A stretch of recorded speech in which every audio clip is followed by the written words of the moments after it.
বলৎকার করেছে। আমার বাচ্চার সঙ্গে অসামাজিক কাজ করেছে। রাজশাহীর একটি মাদ্রাসায় ১১ বছর বয়সী এক ছাত্রকে বলাৎকার করা হয়েছে বলে অভিযোগ উঠেছে। আর এ কথা পরিবারকে জানিয়ে দেওয়ায় প্রতিষ্ঠানটির পরিচালক ওই ছাত্রকে মাদ্রাসা থেকে বের করে দিয়েছেন। এখন আইনি পদক্ষেপ না নিতে পরিবারটিকে দেওয়া হচ্ছে নানা ধরনের হুমকি। ঘটনার সত্যতা জানতে আজকের পত্রিকা যায় ওই শিক্ষার্থীর বাড়িতে। ঘটনাটি ঘটেছে রাজশাহীর কাটাখালী বেলঘরিয়া এলাকার তালিমুল কুরআন হাফিজিয়া কওমি মাদ্রাসায়। পঞ্চম শ্রেণী পড়ুয়া ওই ছাত্রকে ধর্ষণের অভিযোগ প্রতিষ্ঠানটির শিক্ষক আব্দুর রৌফের বিরুদ্ধে। তিনি প্রতিষ্ঠানের পরিচালক আলমগীর হোসেনের খালাতো ভাই। ঘটনাটি জানাজানির পর অভিযুক্ত আব্দুর রৌফকে প্রতিষ্ঠান থেকে বের করে দেওয়া হয়। আমার বাচ্চা বেলঘরিয়া মাদ্রাসায় পড়ে। ভুক্তভোগী শিক্ষার্থীর মায়ের অভিযোগ, তার ছেলে ওই প্রতিষ্ঠানের আবাসিক ছাত্র ছিল। প্রায় রাতেই প্রতিষ্ঠানের শিক্ষক আব্দুর রৌফ তার ছেলেকে যৌন নিপীড়ন করতেন। বাধা দিলে করা হতো মারধর, এমনকি দেয়া হতো পরীক্ষায় ফেল করানোর হুমকিও। ওই শিক্ষার্থী বাধা দিতে গেলে অভিযুক্ত শিক্ষক বলতেন কেয়ামতের দিন তার কিছু পুণ্য তাকে দিয়ে দেবেন, ফলে পাপমোচন হয়ে যাবে।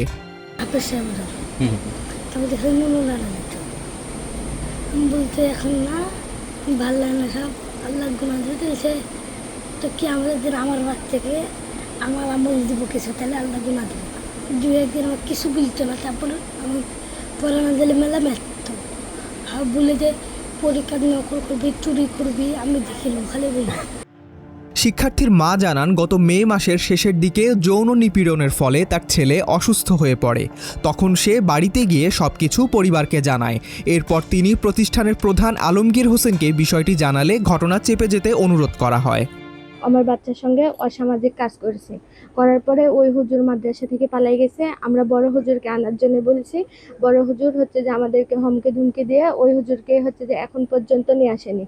আমি চাই যেন একটা ন্যায্য বিচার চাই। আমি মানে যেটা ন্যায্য বিচার সেটাই আমি চাই, যেন আমার বাচ্চার সঙ্গে যেরকম হয়েছে আর কারো বাচ্চার সঙ্গে যেন কখনোই যেন না হয়। যখন মাদ্রাসা থেকে বাসায় আসে আর মাদ্রাসা যাইতে চায় না কেন, আমাকে তো বলে না, বেটার মাকে বলেছে যে এরকম হুজুর আমার সাথে এরকম খারাপ কাজ করেছে।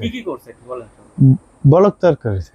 আমার বাচ্চার হাতে অনেক টাইমে আমি অনেক পছরার লাইন কিছু দেখতাম। অনেক ওষুধপাতি কিন্তু রেগুলারই যা কিছু লাগে আমি নিয়মিত কিনে দিই। হাতের যখন দেখি যে না এখন বিষয়টা ধরা পড়ে গেছে, কি কারণে হাতে এই জিনিসটা হয়েছে এখন বুঝতে পারছি। মানে বিভিন্ন রকম যা করা লাগে একটা ছেলের সাথে মেয়ের সাথে এরকম ব্যবহারটা করেছে উনি।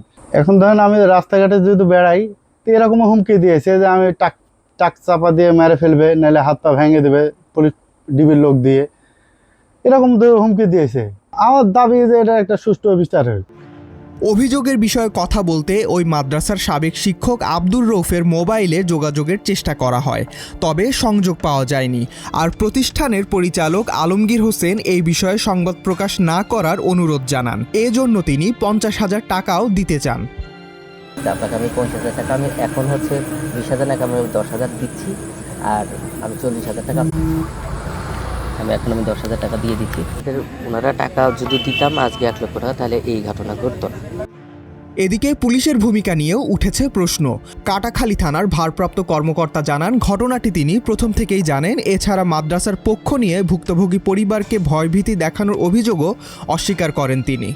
আমরা ওই যে ভুক্তভোগী পরিবার, তার মা, তার বাবা এবং ওই ছোট শিশুকে আমরা ওই সময় এই ঘটনার বিষয়ে জিজ্ঞেস করেছিলাম। এই স্বীকার করে নাই, বলতে এই ধরনের কোনো ঘটনা ঘটে নাই। এই বাচ্চা বিভিন্ন সময় বলে না বলে মাদ্রাসা থেকে বের হয়ে যায়। এই বাচ্চা বিভিন্ন সময় বিভিন্ন যোজনার জিনিস, টাকা পয়সা সে নেয়। কয়েকবার তার পরিবারকে ডেকে মাদ্রাসার শিক্ষক ওই বাচ্চার পরিবারকে ডেকে দিয়েছে। বাচ্চাকে পড়াচ্ছে না, বের করে দিয়েছে। এই জন্য কি তারা কমপ্লেন করতেছে? এতদিন পরে তারা কেন কমপ্লেন করছে, তখন কেন করলো না?